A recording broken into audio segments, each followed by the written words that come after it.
Welcome back, guys. We're again here at the front gates of Skinwalker Ranch, and the new season on the History Channel is just about to kick off. When you come up here and you try to visit, this place is private. There's so much research that's going on here that Brandon's doing, that Eric Bard's doing, that the whole team is doing, and then they've got all the contracts with the History Channel, that it's not like the public can just come and visit. So the place that we're going is called Thunder Strike Ranch. Burn this one into your brain. This is a family-owned property.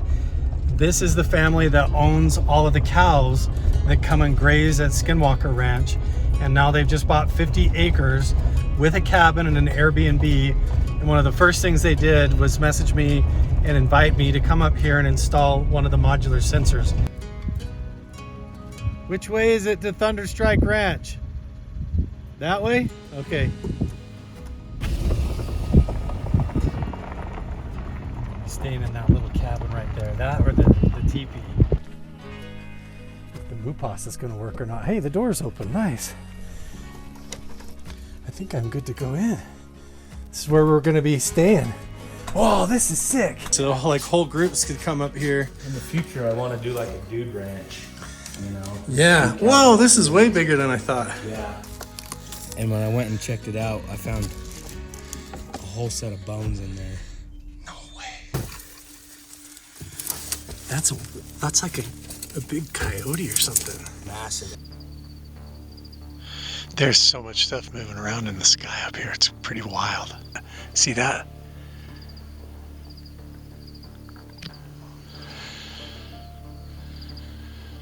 Two of them moving, see that?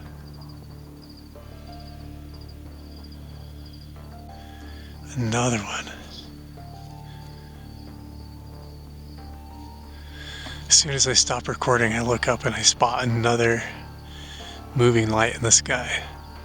And they're all moving at different paces, different speeds. Another one. Two of them, look. Like a dozen bats flying around above my head right now. Whoa, big shooting star. I'm having so much fun, you guys. This is amazing.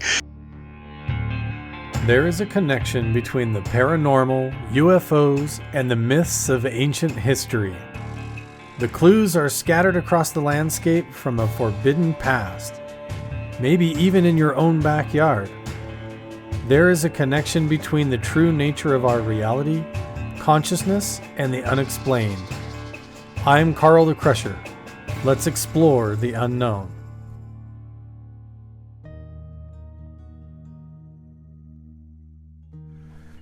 So the legend of the Skinwalker is 100% to do with the clash between the indigenous people that actually lived here for thousands of years, and then when the colonizers showed up.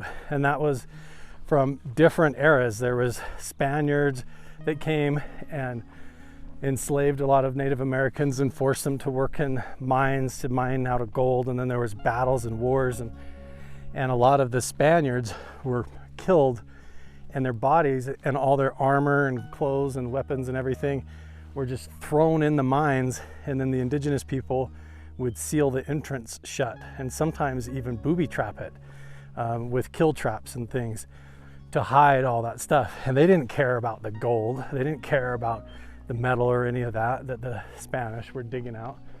And so they just chucked all of that in these holes, closed them up, and then went back into their daily life until the Mormon pioneers showed up.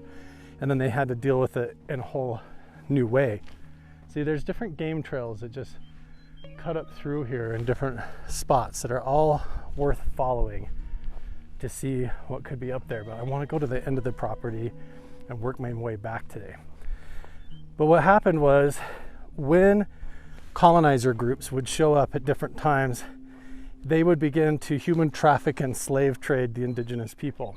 And the Native Americans here specifically, it would have been the Ute tribe. So the Utes and the Northern Paiutes, the Shoshone, a lot of the different clans that were up here, they were suddenly pressured for their resources and stuff.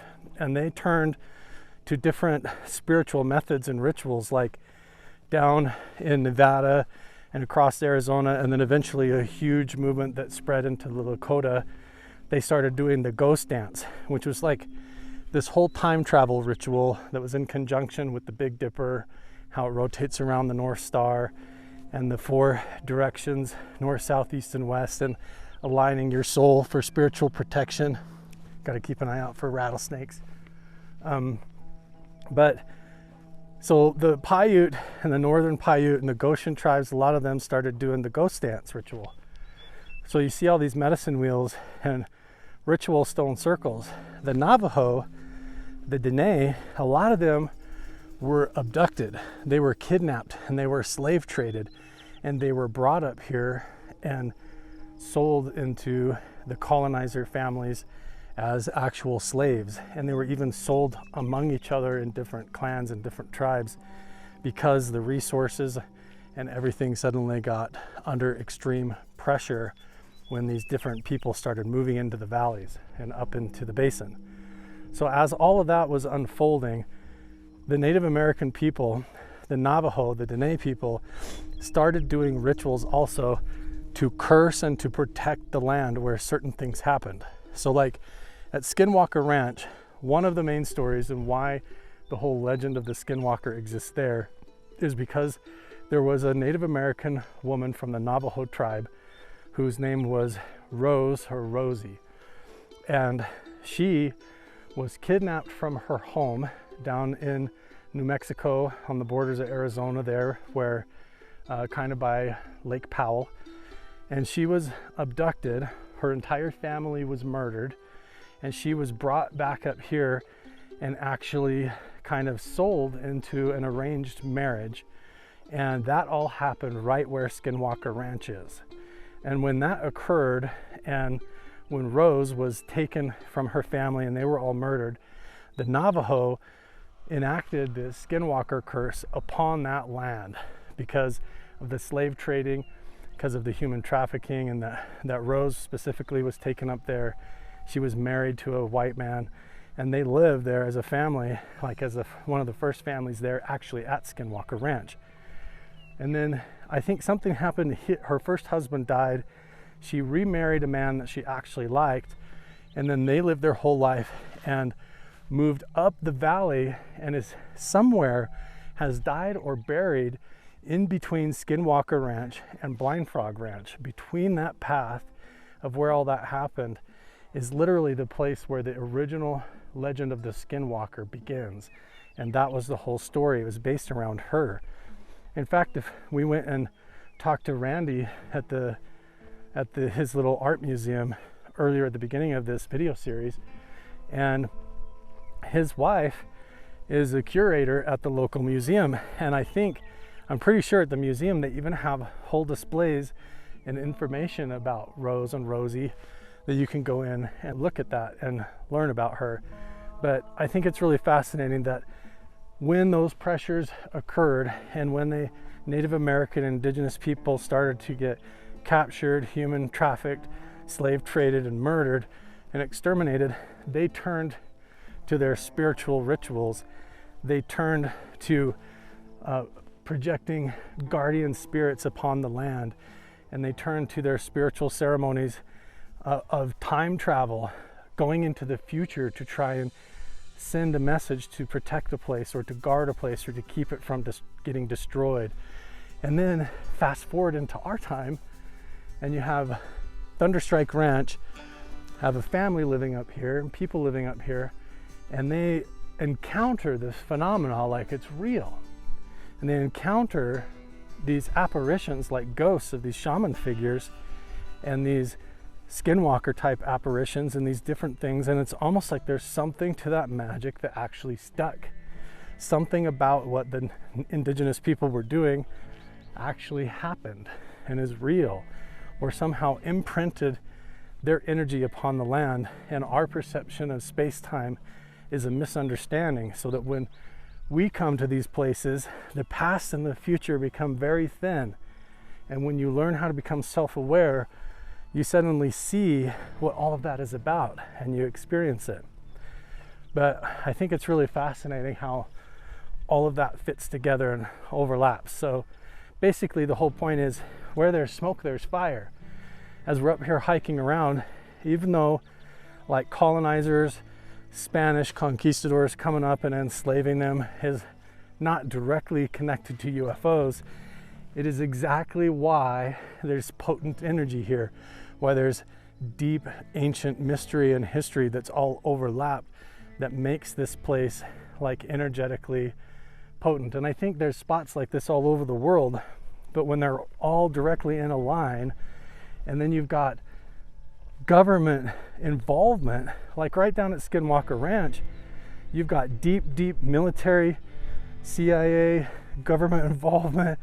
You know, Travis Taylor came out of programs that the DIA and DEA or wherever he came out of, and now you've got Jay Stratton coming out of the Pentagon working there, like, and then you've got Eric Davis, and these guys are all talking about how they've seen entities coming out of portals, and they've seen UFOs, and they've seen all of this, how it's interrelated. So it's one thing to see it on the TV show and to watch them all talk about it. It's another thing to come up and find a property like this that you can come and stay in the Airbnb yourself and rent the cabin, and you can go around and experience it without any confusion, without wondering if you're being tricked or hoaxed, without being concerned if it's a government setup or psyop.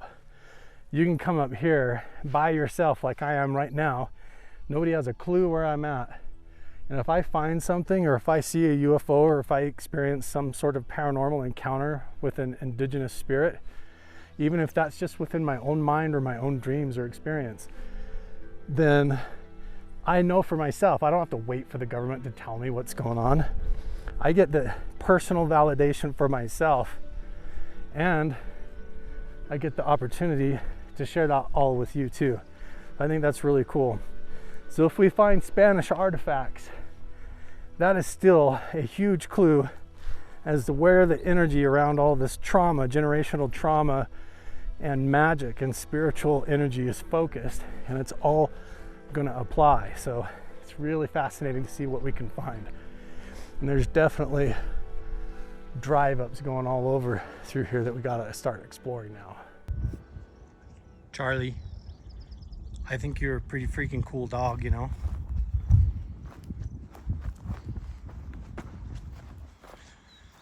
Like, we just barely met and you've been following me around all up the mountain, making me feel safe. You're cool. What are you looking at?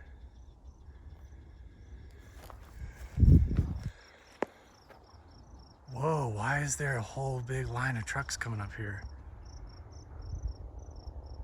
That's what he's looking at.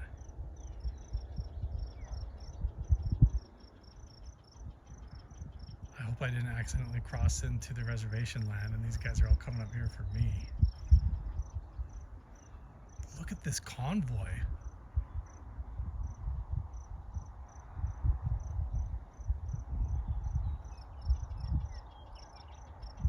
I haven't seen a single vehicle drive up that road the whole time that I've been here, and now suddenly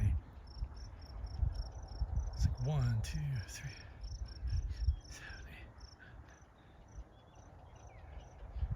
There's like 18 different rigs and they're all hauling UTVs out here. That is the reservation land. If I cross this fence line right here, I will be breaking the law.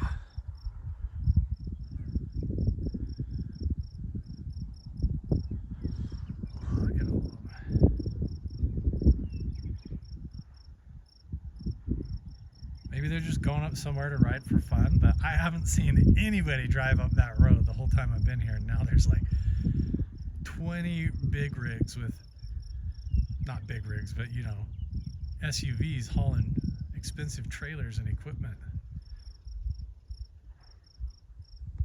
All in a row, enough that Charlie's like, what the heck? What the hellio? What's going on? See, Charlie's gonna ditch me to go see what's going on back at the ranch. That's how much he's not used to this. Well, I think my safest bet at this point is to get up in the trees. I don't think they're here for me. But oh yeah, look at this game trail going up. obviously, like, this is where the cows all go.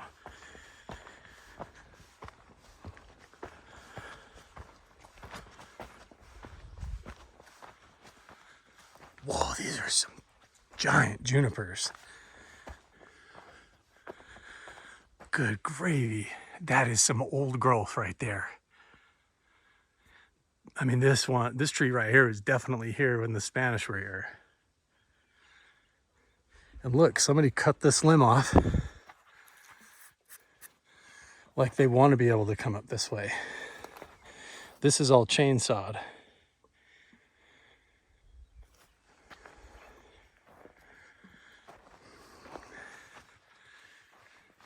What do you think, Charlie? Look at this old growth. Wow.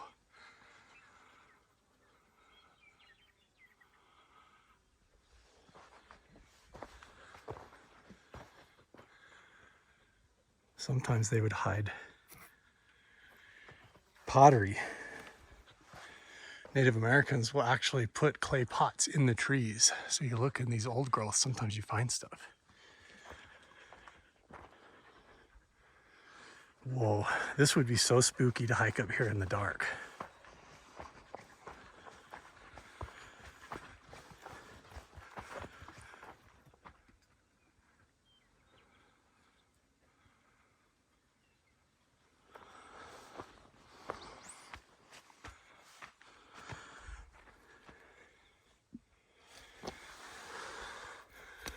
What the heck?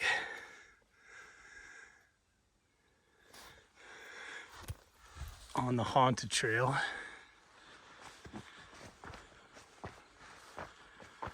We've already found an entire box full of a dead dog that was dressed in human clothes down to the socks in an old cabin. So who knows what we're gonna find.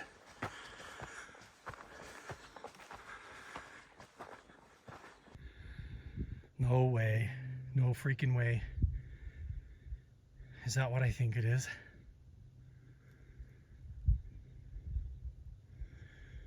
Do you guys see what I'm seeing? Is this just a rock that looks this way, or is this pottery?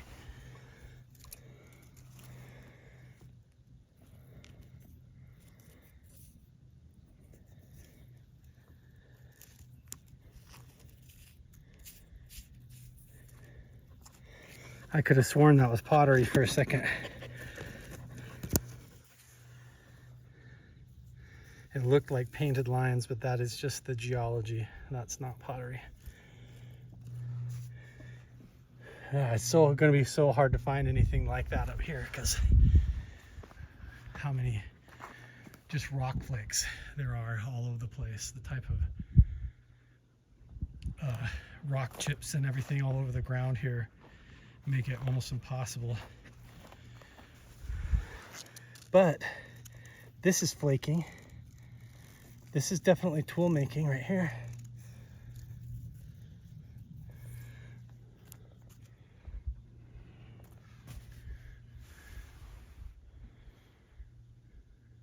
Did it just wash down from up here?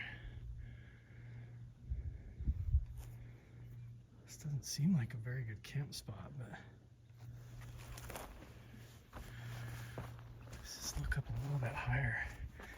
At some point, I gotta cut across and start heading back. If I get up over a saddle, get turned around in the wrong direction and wind up on the wrong property.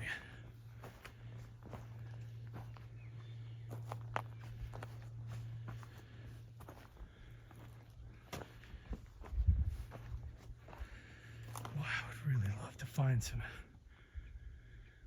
evidence up here. Okay, let's start cutting across here.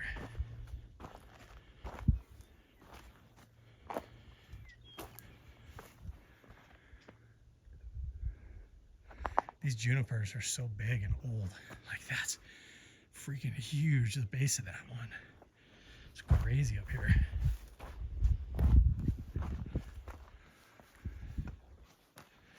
Let's go up to the top and see where we're at.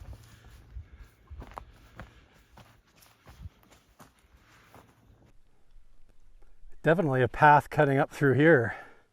Somebody's been riding up on a motorcycle even recently. Maybe Donovan. I don't know. But this feels like an old cart path.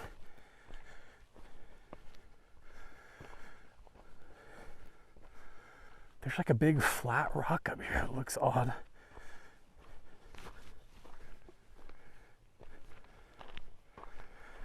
This is definitely like an old trail.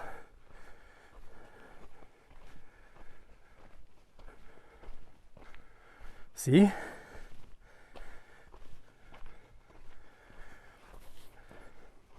Feels like we're walking up an old cart path. See it?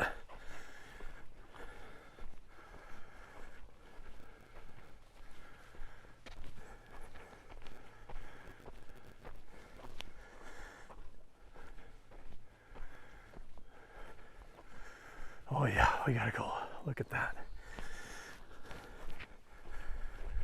There's a whole cart path up here. Here's the rock I was talking about. I don't see any markings on it though.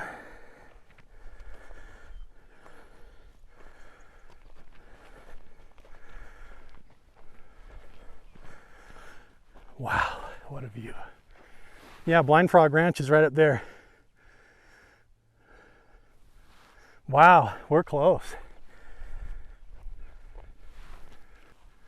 As soon as Roger Colty from Indigenizing Minds sees this, he's going to be in the comments saying, polygonal floor, that's a polygonal floor.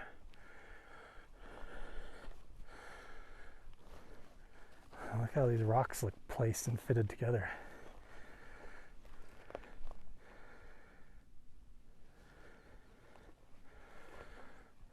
That could be natural. We've seen lots of weird geology up here, but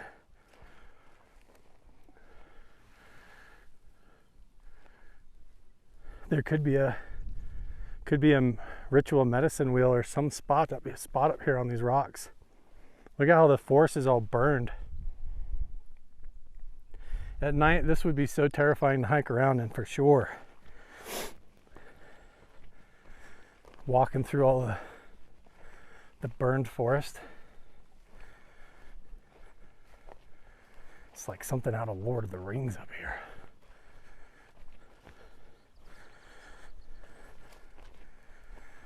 I've been seeing snake skins everywhere. There's been rattlesnake skins all over the place up here. But I haven't actually seen a snake out and about yet.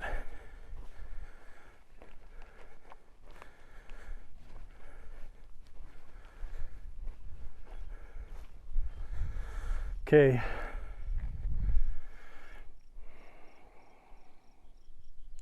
Look how cool this tree is.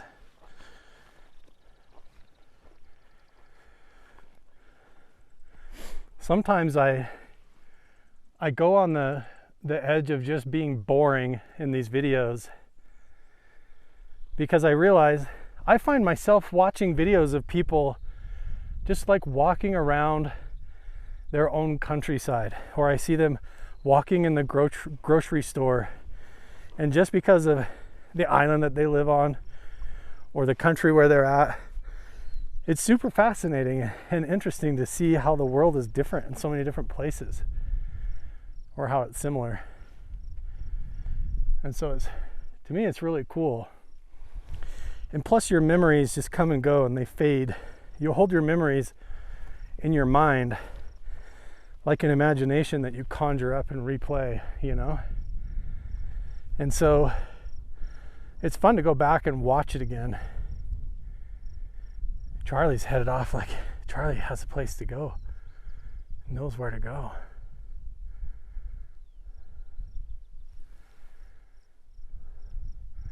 I can't cross that fence line or I'm breaking the law. There's a big raven flying overhead now.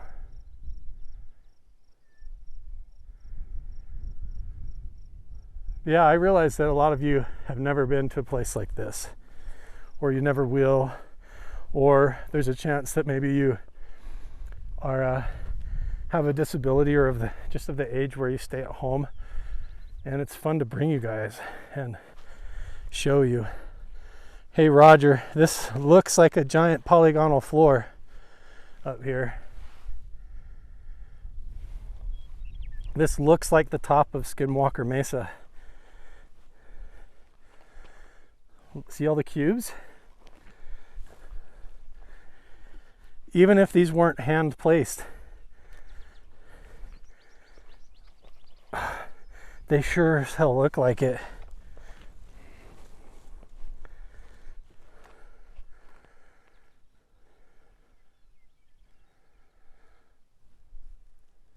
Doesn't that look cobbled together? Like Roger's probably, if Roger Colty's watching this from New Mexico, he's probably saying in the comments right now that this is a polygonal trading floor. You know, if you sit here and use your imagination for just a second, you could almost see it. It's all speculative. Look at this rock.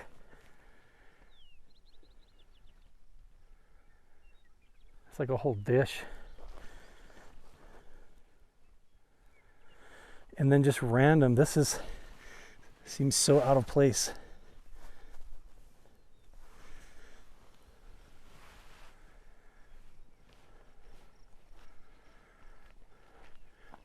Look at Charlie. He's just sitting under the tree in the shade there, just meditating. Look at that dog. Look at him.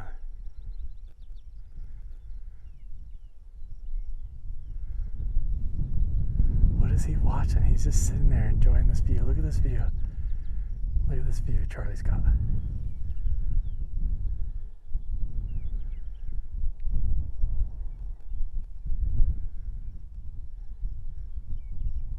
This is beautiful.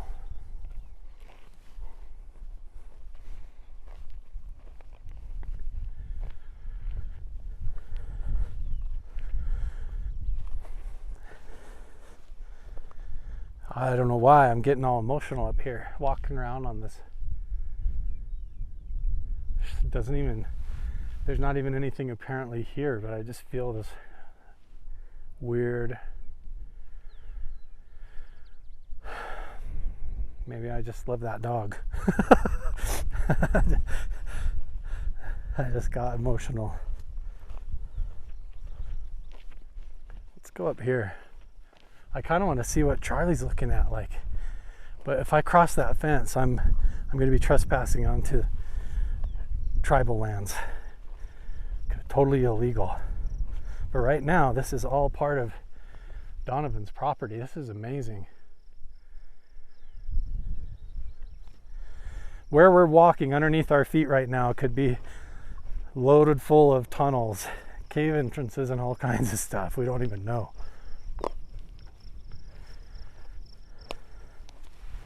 It might not look like it. I'm just wandering around up here on top of this flat on the hill, but this definitely is 2 tire tracks that look like a cart track right here. If you know what to look for, you can see it. You can see here's one track right here, my hand's kind of on, going, and it curves that way. And then the other one's right here going that way. And then when we turn, you can see where Charlie is, and you can see these tire tracks go all the way up. Now that could just be people in a truck or a vehicle that come up here to check the fence line. Totally could be just modern people on UTVs. But you'd be surprised, just like animals, just like the elk and the cows and the deer are going to follow the same natural paths that they did 3,000 years ago, people have a way of doing that too. You would be surprised how much humans will end up walking on the same trails and taking the same wandering path. Even when they feel like you're making it up as you go, your body intuitively is going to pick a line and pick a trail that follows in a certain pattern that most humans throughout history are going to follow. So if you find a track like this 100% turns and goes to the right here. even if it's used today by modern people coming up here, it was probably the same trail that was used a long time ago. See, look at this. I'm a little bit bummed out now because I can see, hang on. See, look at this. Now this could just be because it was burned, but notice how it's burned after the fact. Here's the trail coming up. You can see a path, and then almost like this was in the way, it got chopped by an axe, and then later the fire came through and burned over it. But this might be an old Spanish cart path, and that could have been chopped a long time ago for the cart to go through. But the reason I'm a little bit bummed right now is because I realize that this fence line turns. It goes back to the east, so I'm not going to be able to go up to the top of this ridge. That will be trespassing for me. Let's get close and see what we can see though.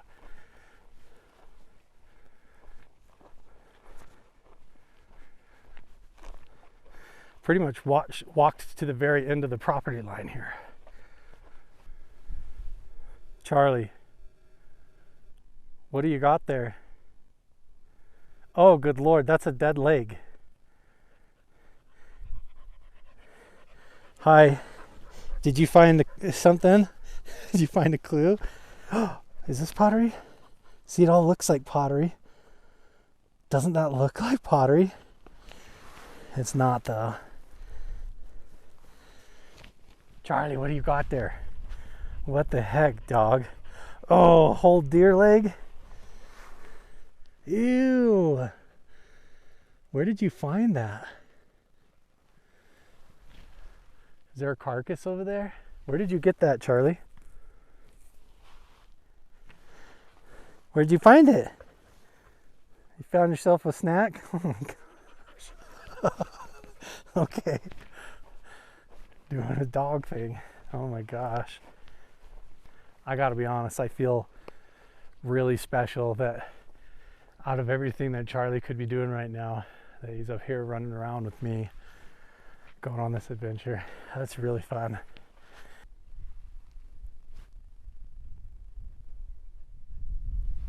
I'm still not seeing any like obvious petroglyphs.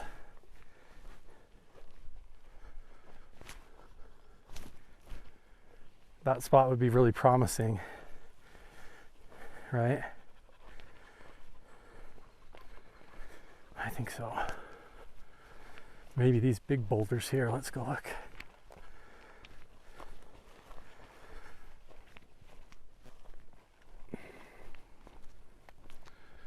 I don't see any.